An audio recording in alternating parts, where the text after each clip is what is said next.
Hello and welcome back to another Giant Slayer TFT ranked meta video. Our analysts are here to go through the 10-15 meta for each stage of the game. This has been quite a diverse patch in terms of viable comps. That said, there's definitely been a few champions, traits, and items that stand above the others that have made the meta feel a little bit stale. With all that said, let's dive on into each stage of the game and end it by going over the galaxies. But before we begin, please don't forget to click the links in our description. Give your support to everyone who helped make this video happen. We host many TFT tournaments with plenty of exciting content to come, so be sure to also follow our Giant Slayer TFT social media pages. Alright, let's get back to the video, and as usual, we're going to kick this off by going over the early game, starting with items. First, we have the opening carousel. What are the priority components? For once, the meta is diverse enough that you can grab almost any component and be in a decent position. But there are a few components better than the rest, so let's focus on the top three. First is definitely sword. Sword is still a priority component because of how many useful items it builds into. You can use it for Guardian Angel, Infinity Edge, Deathblade, Giant Slayer, Shojin, and hell, even the Blade Master spatula item is playable.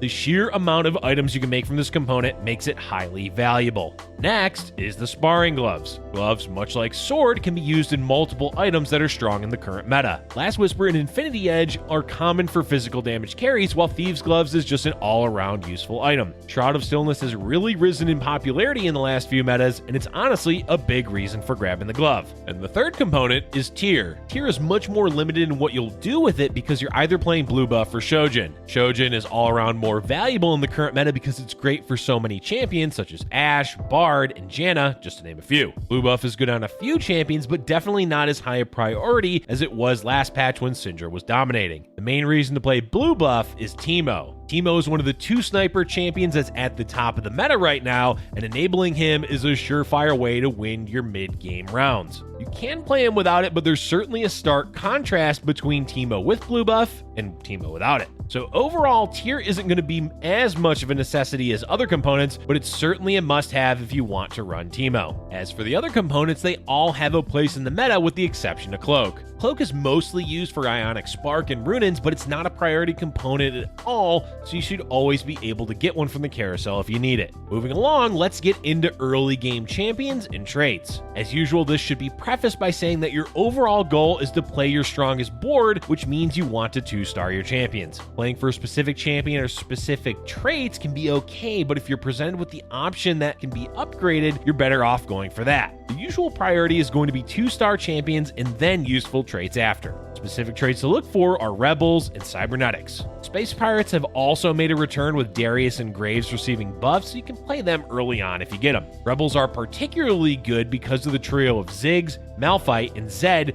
to make for an easy composition at level 5. Add in Alawi and Nocturne and you've got yourself Brawler, Infiltrator, and Battlecast along with Rebels. Cybernetics are also doing better now because of buffs to Lucian. Lucian in general makes for a strong early and mid-game carry. Ahri is another 2-cost champion to consider for that role. The last thing to mention are 3-cost champions. There's definitely less of a focus on early 3-cost champions this patch than there were in the last one, but grabbing an early Cassiopeia or Shaco is still very valuable. Jace is also great, but the king of early game 3 costs is still Bard. Bard will make your early game so much better, especially if you get him a Shojin's or if you get really lucky and can 2-star him quickly. You can easily keep a 2-star Bard on your board until level 8 due to the sheer amount of experience he's going to generate for you. Early on, it's invaluable being able to level to 5 and 6 for less gold than you'd normally spend because it lets you build up your economy and spend it on champions instead. And the last section of the early game that we're going to talk about is leveling and economy. The meta is still favoring aggression, which means you're going to want to level to 4 on either 2-1 or 2-2, and then again on 2-5. Pre-leveling is also common, which means you want to level to 4 early and then hit the level up button during the 2-4 carousel. What this does is make it so that you're at 8 out of 10 in experience, which will naturally level you to 5 before the 2-5 shop appears. Doing this increases your chances of finding a 3-cost champion and lets your shop on 2-5 have a chance to roll a 4-cost champion. In general, don't worry too much about building up your economy as you want to minimize the amount of damage you take by spending gold aggressively. With the early game done, let's move on and talk about the mid game. Overall, your goal for the mid game is to make it to level 7 by 4-1. At that point, you'll decide to either hit roll or continue leveling towards 8. But before we touch on that part of the game, let's instead talk about level 6. The standard timing for level 6 will usually be on stage 3-2. Doing it earlier on stage 3-1 is fine if you're win streaking and want to push your board advantage to keep the streak going. It's also possible to delay going to level 6 if you're close to 50 gold, but be careful doing this as you're much more likely to lose health. Lastly, for level 6, you can roll if you're close to a few upgrades, specifically if you're able to hit a 2-star 3-cost champion. Otherwise, you're better off waiting till level 7. Speaking of level 7, this is where you'll either roll or continue leveling. Rolling is the current standard for the meta because it helps stabilize your board, which means you'll lose less health throughout stage 4. Stabilizing in this instance means finding your primary carry,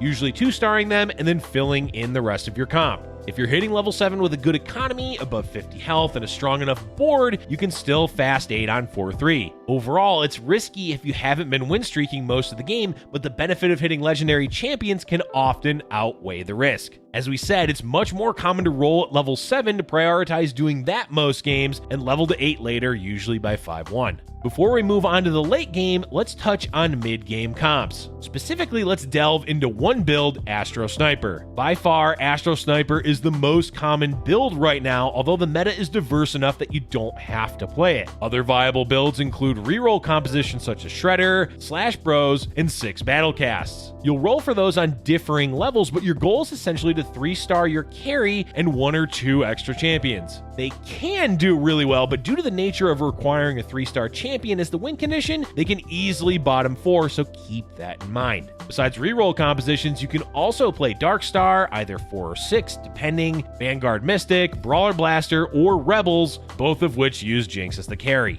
There's also Cybernetics, Star Guardian Sorcerer, and Mech. Basically, there's a ton of options right now, and it really just comes down to what the game gives you and what items you have. Now, let's talk about Astro Sniper. The core champions are Jhin, Teemo, Nautilus, and Gnar. These 4 give you Sniper and Astro. Since 4 Sniper is the most common variation, you're going to add in Ashe plus Caitlyn, and to round out the build, grab a Wukong for Vanguard and Chrono, and Lulu to give you Celestial. Karma can also be used before Lulu for Dark Star and to buff your Teemo or Jhin. This composition does a ton of damage, both magic and physical, and also has a ton of CC between Ashe, Teemo, Nautilus, Wukong, and Gnar. It isn't a guaranteed win, but as long as you can get one of Teemo or Jhin 2-starred, your chances for getting a top 4 finish are quite high. For items, make sure you're grabbing a blue buff for Teemo along with a Morel, Nomicon, or Deathcap. Jhin needs Last Whisper, with his other item slots being quite flexible. You will want to roll on level 7 for this build because it's heavily contested and has a lot of 4-cost champions. It's totally fine to stay on 7 longer than usual if it helps secure your champions. Your goal is to get both Jhin 2 and Teemo 2, but honestly, Jhin is so strong that he can stay at level 1. Just try to upgrade your frontline and Teemo. Now, we're going to move on and talk about the late game. As usual, the late game is almost entirely based around positioning and scouting. Check for anyone hitting major upgrades and be aware of infiltrators, Blitzcrank, Shroud, and Zephyr. Other things to look for include the Mech because of the AoE stun, and Gnar as he can displace your carry. Overall though, the best advice for positioning is to move your board around often. This makes it much more difficult for anyone scouting you, so try not to remain in a static position for too long. Beyond scouting and positioning, there is of course the question of what you should be doing with your gold.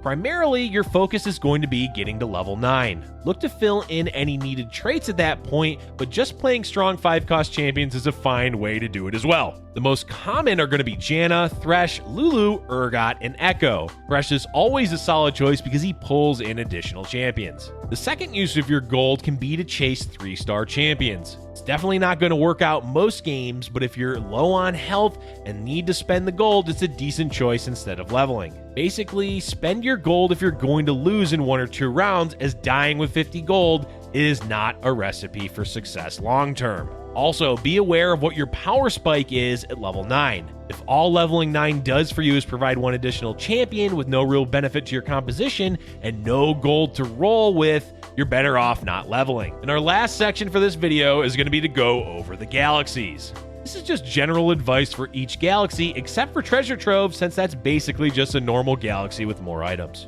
Super dense is super not that complicated because you're just gaining one extra champion than normal. It's useful to be sure and makes the late game quite interesting with additional traits being played. The main thing to consider is certain builds come online earlier, and as such, you may not need to level as quickly as you would otherwise and can spend more time rolling at level 7. Trade Sector is great for reroll compositions like Shredder, Slash Bros, and Battlecast. Beyond that, you will benefit greatly by leveling aggressively, especially pre-leveling on 2-4. The main reason is that you get 10 champions for each shop for free with the reroll, meaning your chances of finding a 3 and 4 cost champion is much higher. Star Cluster revolves around the early game quite a bit, because getting a strong champion off the 2-4 carousel can often be all a player needs to win streak through stage 3. Beyond that part of the game, this galaxy is good for getting extra gold later on because you get 1 less gold for the cost of the 2-star champion when selling. Oh man, Galactic Armory is so much better after the change. Now instead of being forced to use 2 specific items, you get 3 components you can use as you wish.